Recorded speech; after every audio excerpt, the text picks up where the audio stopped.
compounded on top of each other. I mean, you being significantly older. What? Not significant. Wow. I'm just saying that you're. That's how you feel. No, I'm just saying. It. I'm just saying when you were graduating high school, right. I was right. I was old. It's old on. Yeah. Go ahead. What?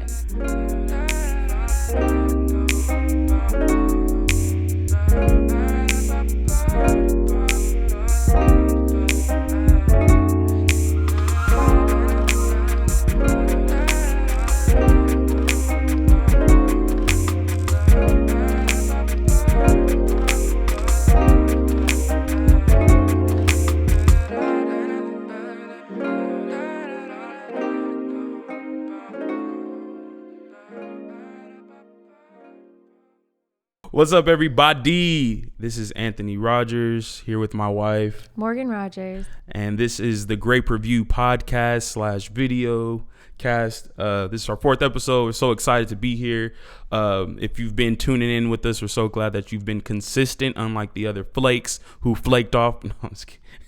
I'm kidding. That sounds like you were cussing. No, flaked off. No, I was just saying no, but we're so glad that you are here with us for this episode. Again, just thank you to everybody who has been with us, liking and subscribing to the channel, because this is where Great Purview is and hosted. And so we're just glad that you are here with us. And so we got an interesting topic today. As you know, Great Purview is a podcast where we talk about the gray areas of race, Christianity. We're a blended family, so just kind of the gray areas of that and all things gray. Yeah, so but that's the podcast, and so we're so excited that you're here for the new people, and then for those who have been with us, welcome back. So you want to jump into our topic for today? My wife's going to introduce the topic. Yeah, so I'm going to talk about our new series that we're going to do, I guess. So one of the things I guess that we are more familiar with is the blended family aspect. And so since a lot of people are in blended families nowadays, we're going to just, I guess, start a whole series on different things that come up in a blended family. So for this first episode of the blended family series, we're going to talk about... We're talking about what a stepchild should call you. Oh, Lord. If you are the step parent. Or should they call you anything? Should they call you just be that Joe? Guy? Yeah. So, yeah, I think that's good. And so for those who just know us and have seen other things that we've done, we did an attempt at something like this before. I feel like this has probably been way more consistent than the last attempt. But we a lot of the things that we were talking about and got a lot of responses on was the blended family aspect of things.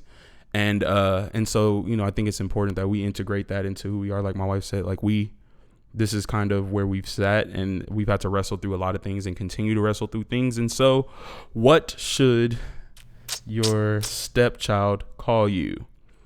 Okay. Well, I guess this is for me to answer. All right. That's well, cool. I don't have a stepchild. That's true. So a little bit about us is my wife had a child before she was married, and I thought you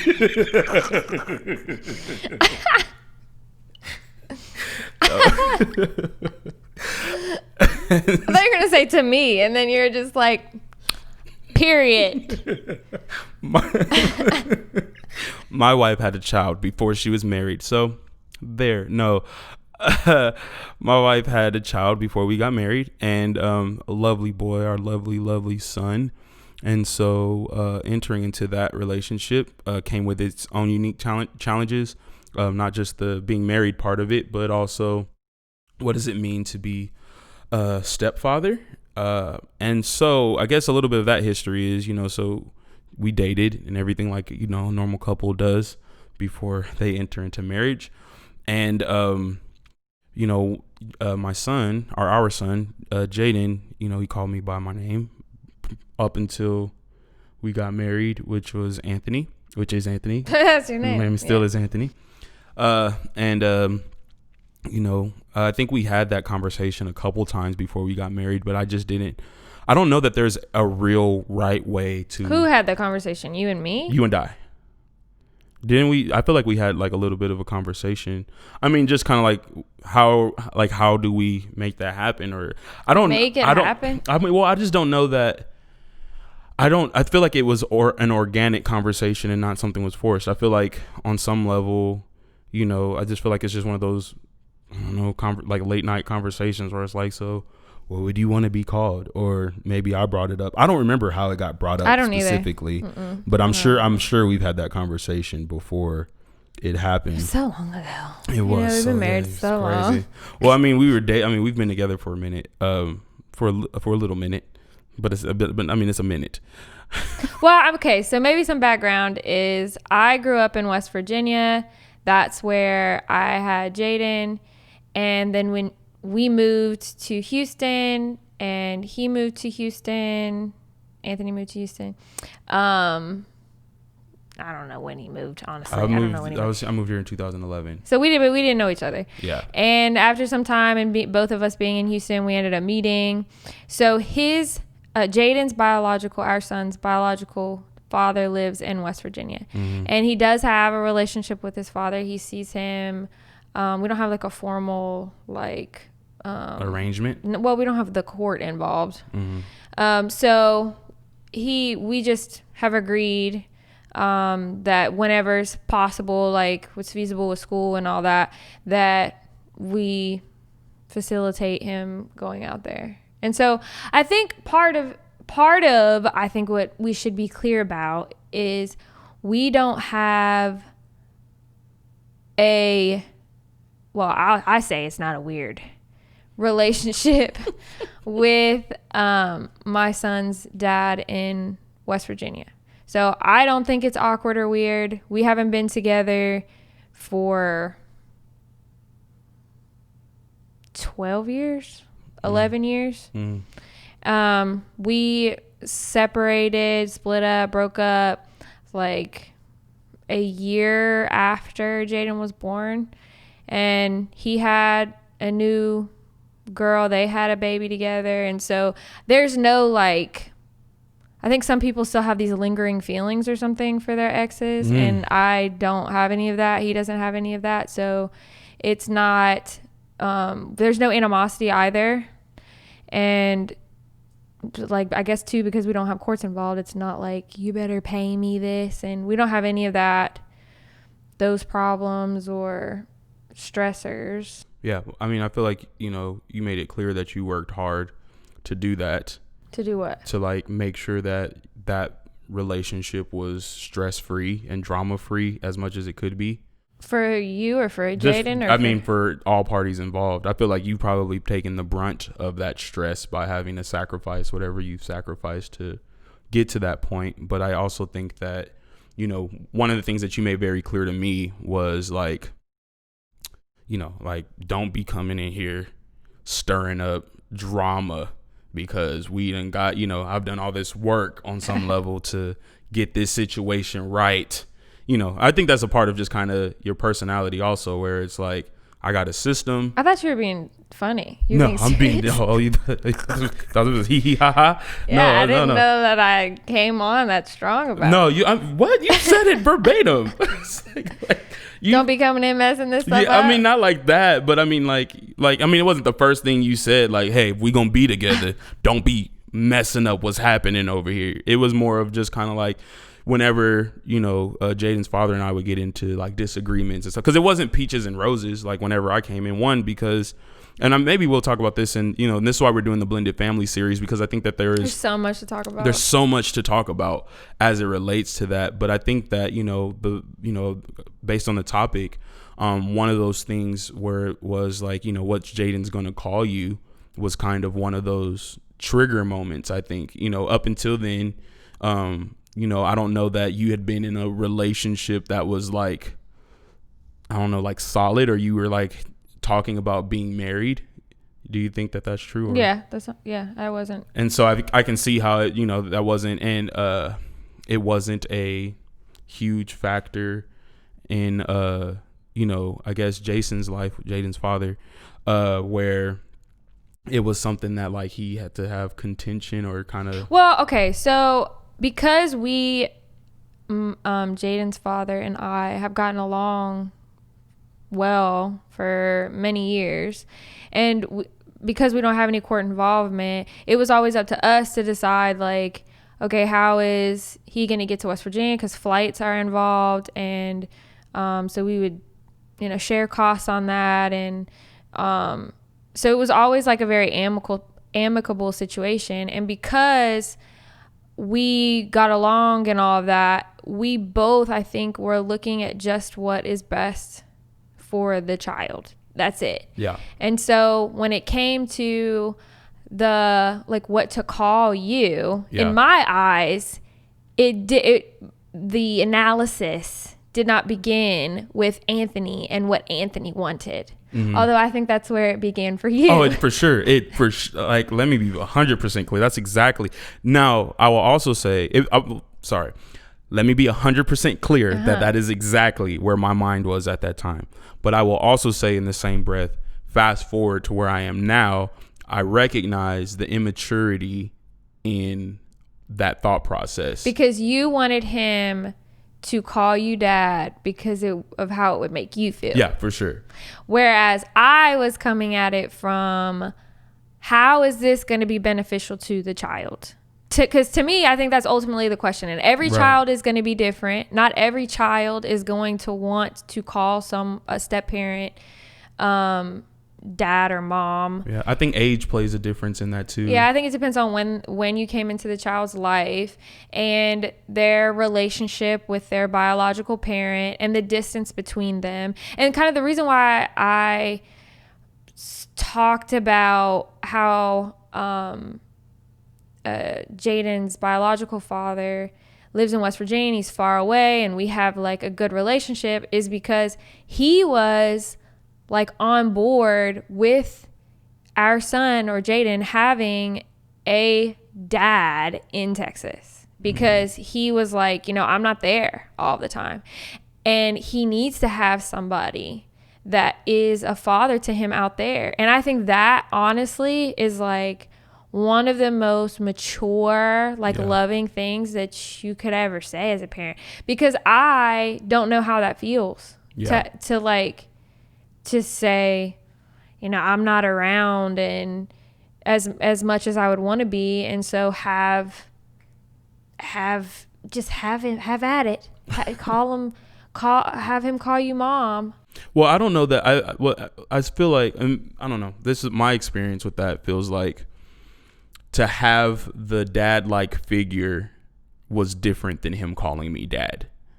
You see what I'm saying? Like, because it wasn't okay. Like, when he would go out there and like Jaden had that internal conflict within himself of what to call me whenever he's around. Oh yeah, whenever he's around his biological dad. And it was like, and like having to revert back to Anthony or, you know what I'm saying? Or just not feeling comfortable and feeling guilty about it. And right. And then, and whatever conversations take place amongst that. And I mean, I think that there was a time where him and I as in me and Jason weren't seeing eye to eye as far as what our relationship looked like. I think for me, there's kind of that alpha male type feeling also. And so like, I felt like, I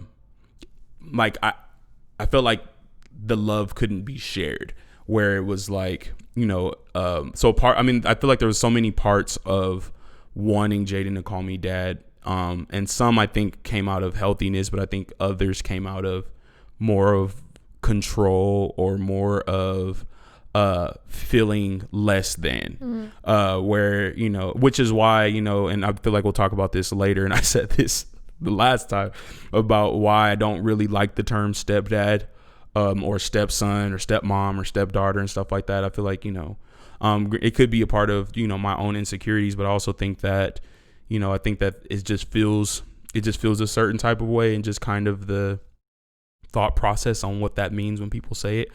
At the same time, but not everybody, I think you came into the situation wanting to be a father, and I think not everyone comes into the situation wanting to be a father. So it matters how the step parent, I'm sorry for the word usage, but it matters how that person feels. Yeah. One, but I think most importantly, it matters what the child feels. Yeah. And is it going to bring anything good to their life? Like, is it going to and I make think them feel more whole, or is it something that you're shoving down their throat and like they're not comfortable with it and they're going to feel like resentful because of it? Yeah. And I feel like I lucked out in that area because I think it could have turned out a completely different way. But I feel like Jaden kind of already had that thought. And even before we got married, he would say things like, well, when you get married, I'll get to call you dad. Yeah. And stuff like that. And so, I mean, so he kind of had like a guideline in his mind as to when it would be appropriate for him to do that. And so I feel like that those things were said first before I was like, hey, we're married now. And so, you know, I don't feel like I'm Anthony to you anymore, like the relationship that we had. And so a couple things I would say, and that's why I said I think there were some good things that came out of it, because I feel like the good thing that came out of it for me was I guess whatever barrier was in my mind about what it meant to raise this child was kind of broken down to hear, you know, like, so I grew up, you know, helping to take care of, you know, my nephews or my friends' kids and stuff like that. And, you know, I was Anthony to them, but I was still taking care of them, you know, or Uncle Anthony or something like that. I was still taking care of them and acting, you know, in a way that I wouldn't say a parent acts, but is someone that cares about and loves them. But I think that there's still just a distinction or a separation between what it means to be a parent to that child. And so I think that some of that struggle was, you know, happened at the beginning of our relationship with Jaden, where it wasn't necessarily that I was viewing him as my son, but more so as in the same light that I did my nephews and everyone else, which presents I think. Do you still think that you view him in that? No, I think that that's changed a lot. I think that it's still growing, and you know, and I think that part of that is not knowing what it's like to have a biological child. You don't know because you don't know. I don't know what I don't know, but I know that. Well, we were just watching a video and the guy, I guess. So we were just watching a video about a blended family, and the stepchild was obviously older than their shared biological child that they had after, I guess, they got together. And so he was like expressing to his stepchild that he feels the same for her as he feels for his biological daughter, which, I mean, I guess you don't know until you get to that point. And so ultimately, I mean, so that was one of the good things. The other thing that I think stuck out, you know, in that was like, at our wedding ceremony, I did vows to my wife, but also made vows to my son to kind of show the significance in the change in role, where it's like, I'm no longer dating you, and I'm no longer just the guy who's dating your mom, or, you know, the nice guy that comes around and helps take care of you. You know, but I also think that, you know, in my mind, I had to make that jump as like, I am a parent now, you know what I'm saying? Like, and I didn't recognize what the significance of that, I guess, at the time.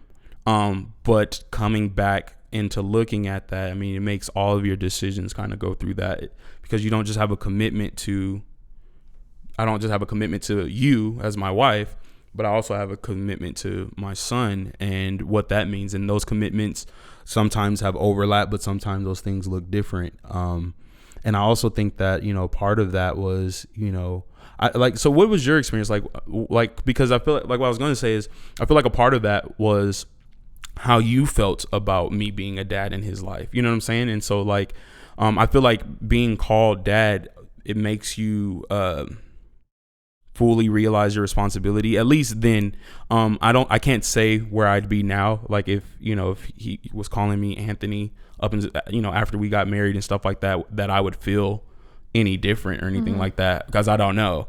But I wonder, like, what did that do for you? Like, how did that transpire in your mind?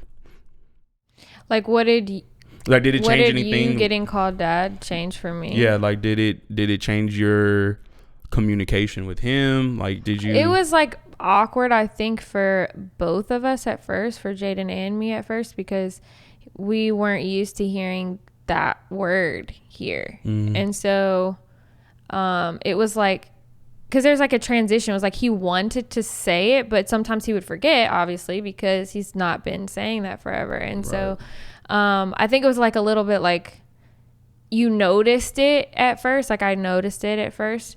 Now I think honestly I take it for granted because I recognize that not everyone has that experience. And I think not everyone wants to necessarily be a dad.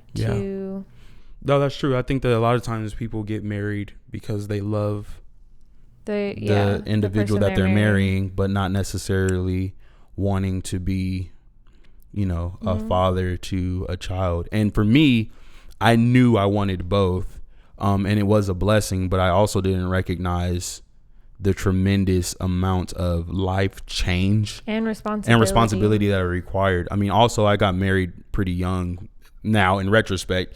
When I was so I got married when I was 23, and when I was 23 I was 23. Yeah, and I was thinking when I was 23 I was like, man, this is old. Like I thought I'd be married by like 18 or something. What? Yeah, for sure. I mean that's how bad. I remember like having, never mind, we don't need to talk about that. But I remember having conversations with others. Having conversations with who people? Okay. With other people of the opposite sex about, what my wedding would look like and stuff like that. What? Yeah, when I was really young. And then, so I've always wanted to be a husband, and I've always wanted to be a father. And it was like, I was getting both of these things at once, but Jesus, like. Well, I think too, kind of, that having a blended family comes with more of a commitment in a way than your everyday run-of-the-mill marriage. I mean, obviously marriage is a huge commitment already, and there's no way to explain that to somebody before you get married. Everybody always just says like it's super hard and it's such a commitment, but you don't ever really know what you're talking about until you get into it. But when there's a child involved, like obviously that you're affecting the formative years of an individual, and they will remember things that happen in the house with you like for the rest of their life. Like they will have memories that are like traumatizing, they will have memories that are good, and they will be formed by those things. And so it's like you really have to be for real, like if you want to be in a serious relationship. Yeah, I mean it's definitely work. I mean, and so I think that we had a lot of things compounded on top of each other. I mean, you being significantly older. What? Not significant. Wow. I'm just saying that you're. That's how you feel. No, I'm just saying. It. I'm just saying when you were graduating high school, right. I was right. I was old. Old on. Yeah. Go ahead. What? Significant. That's not like okay. It's not significant. Well, you're just older than me. Yeah. And so you were more settled in your career and stuff like that. Yeah. And I was like, just fine. Listen, man, dang. Woo. So she was more settled in her career than I was. Well, I had Jaden when I was 19. Yeah. Well, I got pregnant with him when I was 19. So I had to before I could even drink. I had a human life that I had to like sustain. Yeah. No, you other did. than my own. And so, I mean. So you mean you matured faster in that way? Yeah. And I had a lot of years to work out like that this person matters more than I do. Yeah. And so when I feel some type of way, if it's going to negatively impact this little person, too bad for me. I need to just set that stuff aside. And so that I think was new stuff for you to have to deal with, because I think most of us up until we have kids, we're driven by our own desires and our own wants and our own emotions, and those things unfortunately aren't as important. Yeah. And so I feel like and I remember whenever I was I was talking or having this conversation, I remember I talked to another person who was in a blended family, kind of similar to us, white guy, black female. And he had married into a relationship where she had a son already. And I remember asking him like, when did, your son start calling you dad? And I remember him saying like, he doesn't. And I was like, wow. And then I was like, really? And he was like, yeah, he doesn't. And I was just, I think he said he doesn't, or I don't know, or maybe he said he like started calling. Anyway, it wasn't the way that I did it. Yeah, and so it was like shocking to you. Yeah, and it was shocking to me. But then when I told him the way that I did it, he was like, I never even thought to ask that or do that. You know what I'm saying? Yeah. Like ask, like, because I feel like I was like, I feel like I had maybe asked something like, do you feel comfortable, or when did you ask your child, when would they feel comfortable calling you dad or something? Oh, you say that. Like when? I forget. See, it was something like you gonna say it. It's just a matter of when you gonna say it. Yeah. And I feel like it's really up to the child.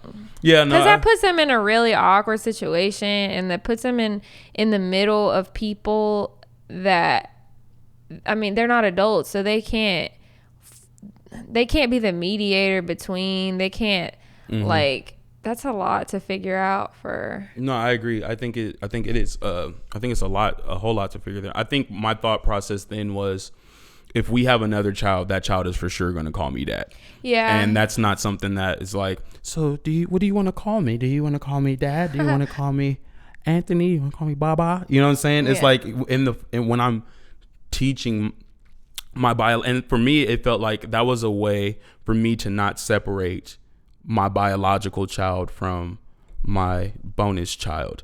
You know what I'm saying? Where it was like the same way in which I would treat, or how I perceived that I would treat my biological child. Yeah, it was a way for you to cope with it. And that's why I said, I think that my heart may have been in the right place, but I think as I look at it and stuff like that, him making that decision on his own may have, I don't know that it would have resulted in us having a different relationship, but we for sure would have. I still feel like he partially, because he was talking about it as well. Like he did say, when I first asked him what would he think about us dating, I said, Anthony, and I'm thinking that we may, be boyfriend and girlfriend. Like, how would you feel about that? And he said, that'd be awesome. And I was like, why would that be awesome? And he said, because I want a daddy that loves God.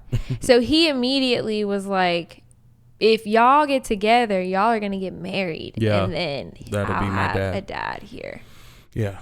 And so yeah, I mean, so as far as, what does it look like to, when should someone start calling you dad? I definitely think that there are so many preliminary conversations, or dad or mom, you know what I'm saying? I can't tell you from the mom point of view if you're a mother watching this, but from the dad point of view, I felt like there was a lot of preliminary conversations that had to happen. I think that one thing that I would tell my younger self now is to continue to ask questions, and then continue to try to fight and figure out, those mental acrobatics, like the motive behind why you want that to happen, why you want it or you don't want it to happen. Yeah, exactly. And then I think and is it appropriate for the time? You know what I'm saying? Like, I think talking to a 6-year-old looks different than talking to a 12-year-old, which looks different to talking to a 15-year-old. Like, you don't call your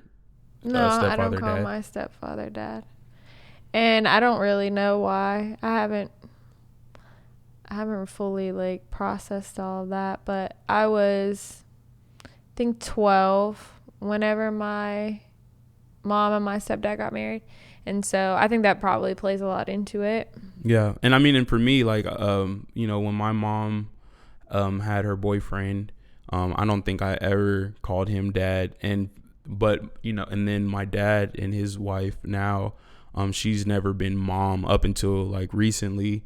But that's because of the work and effort I think I've seen, us just kind of developing that relationship on the back end.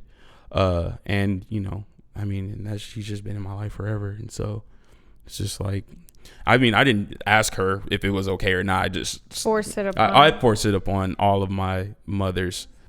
But yeah, I feel like I had to, I feel like, mom in some way, like, I mean, I have my mom and my mom is my mom, and that's just is what it is. But at the same time, I think that, to me, it's my way of communicating that you have significant value in my life beyond what you may think. And so that's, and my stepdad and my dad walked me down the aisle together. Yeah. And so, I mean, I think that, it's just, I think it varies from situation to situation. And I think you just need to do the work to figure out what works for your situation and how, it will be affected and stuff like that, and continue having the conversation. I think sometimes as a step parent, it can feel frustrating depending on what side you're on, just because you want something so bad. And it's like, you just can't force the child or the parent or whoever to agree with you. And so you're frustrated and feel like, what did I get myself into, and all these other things, because it's not going the way you ideally think it should go, which is why I think it's back to your point that sometimes being in a blended family can be a little bit more frustrating than, because that's not a question that you have to work through. It's like, so I was wondering if my child was going to call you mom. You know what I'm saying? Yeah, that's not something you have to deal with if it's just. Yeah, if it's the biological situation. And I think that, another interesting thing too is like, what happens when, a child has grown up with their step parent for so long and they've called that person that and maybe don't know their biological parent. And then, and then they have to work through whether or not to call that person mom or dad. Like I've seen it done, that way too, where like they'll call their biological parent by their regular name. And, and so I just feel like, I think honestly, my perspective is just totally what's best for the child. Totally what's going to be best for the child. And that may mean, how is their biological parent going to treat your child if they hear that that's going on? Is that going to have a negative impact on the child because they're calling someone mom or dad that isn't necessarily, isn't what maybe the biological parent would want to happen? Or is it going to benefit the child in other ways to feel more whole, feel more welcome, feel more accepted? What does the child want? Like, do they want to do that, or is that like a personal thing that you're trying to fulfill that has nothing to do with the child? Yeah, that's good. My wife is a lot more mature than I am. I'm honestly not there. You're not there still? Yeah, I'm closer to there, but I'm still like, there's a lot of selfishness in myself that I have to work out in order for me to get there. Because I think sometimes too, you can be thinking that you're doing something in the best interest. It's not like when I told him that, I thought that would be harmful to him in his life. But it didn't originate with, how is he going to feel about this? You know what I'm saying? And so. Yeah, no, but I think that's why it's really important to know yourself and the reason why you're asking it. Oh my God, you're asking a lot of a 23-year-old. Well, I mean, maybe. But again, she was 20. She was 27. So I was substantially older and far along in my career at 27. Substantially further in my career. We got it, man. Oh my God, this is gonna be. Listen, the blended family series. I mean, we'll still talk about the race and all that other stuff. Like, don't get me wrong. Like, if you've tuned in to kind of hear us talk about black and white people, wonderful. We're glad you're here. But I mean, especially the blended family stuff is just gonna have so much fun because I feel like we are still continually learning. I also think that I think we're continually learning. I also think that I feel like we've been through, significant ups and downs in our relationship as it involves this particular topic.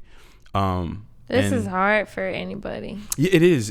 And especially, like I'm only even the most healthy of people. This is like, I feel like really hard. Yeah. Well, no, I was going to say before you said what you said. Oh, before I interrupted you. Yeah. Okay. What I was going to say was, I also feel like, this is just a perspective of a young dude. I hate you. A young dude and a old lady. What? Oh man, no. This is just the perspective of a younger guy. It's not the point that I was trying to make though, but I'm saying like I was younger, but with no children, coming into, you know what I'm saying? Like, it's different. I feel like if the two individuals were older and had kids already, and both are bringing kids in. Yeah, I don't know that I would have been as mature as you, as a young 23-year-old. I don't know if I would have been able to deal with all of that. Yeah, it was. Yeah, I mean, yeah, it was a lot. But I mean, you know, but I will also say, I have the support of a wonderful. Trying to fix it? No, I'm not trying to fix it. I was just thinking about what I was going to say just to be funny, but I did have the support of my wife. She made sure that she did everything in her power to try to make sure that I was comfortable and stuff. I think even beyond reason sometimes, to try to facilitate my comfortability, not because of any insecurity within herself, but more so to try to feed my insecurities. Help with them? Yeah, help them. Yeah, not feed them. Well, yeah, I mean, I think I probably did feed them. Yeah, I'm sure, but also it just kind of allowed me the room to grow into the position that I'm in now. So you're welcome, world. Can I wrap it up here? Yeah, go ahead. Cool. So this is part 1 of a 1,000,000-part series on blended families, but this will be, you know, part of the Great Purview podcast, video cast. We're so thankful to everybody that tunes in and shows us support and sends us money and all kinds of things. No one sends us money, but we're so glad that you guys tune in. If you want to, please like and subscribe. You better put one every single place. Like and subscribe. Like and subscribe on this video. And, you know, follow us on our social medias. That's a great place to get in contact with us, to DM us. The comment section is always great. You can follow my wife at She's a Lawyer on Instagram. Follow her at She's a Lawyer on Instagram. And if you are a convicted person. Convicted? No. I don't know. Do appeals. Oh, I mean, I would. If you got an appeal in Texas, holler at me. But she is a lawyer on Instagram. You can follow me on Instagram at whoisanthony. And then you can follow me on Twitter at whoisanthonyr. They're two vastly different. I do music and stuff like that too, so you see some of that pop up on there. But that is where you'll find us. This is the Great Purview podcast. We're so glad that you tuned in. Thank you and good night.